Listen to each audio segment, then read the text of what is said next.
প্রশ্ন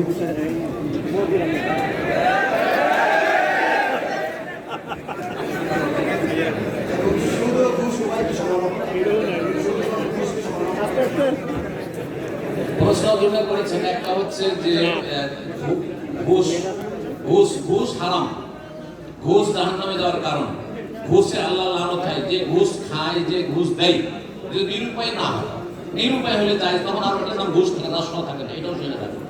আপনি আপনার নিজের কাজ হাসিলের জন্য এর ছাড়া কোনো বিকল্প রাস্তা নেই, তাহলে আপনার জন্য যায়, কিন্তু ঘুষ করে জন্য হারাম।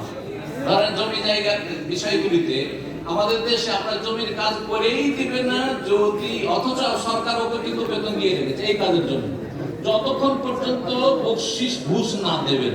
তাহলে আপনার জন্য যদি এর ছাড়া কোনো বিকল্প রাস্তা না থাকে, সেটা রাষ্ট্র নয়, আরাম নয়, জায়েজ।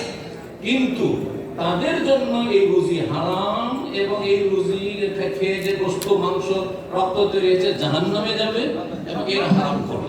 বুঝতে পেরেছেন?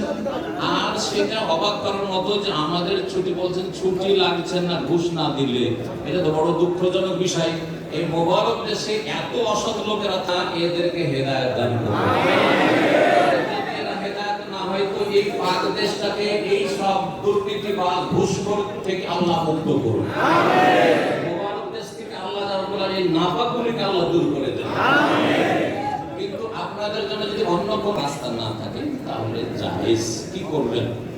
আল্লাহ তুমি মাফ করো, আমি মুক্তার হয়ে নিরুপায় হয়ে, যেমন শুকুর কুকুরের গোশ না খেলে মরে যাব, অতটুকু পাবেন ততটুকু।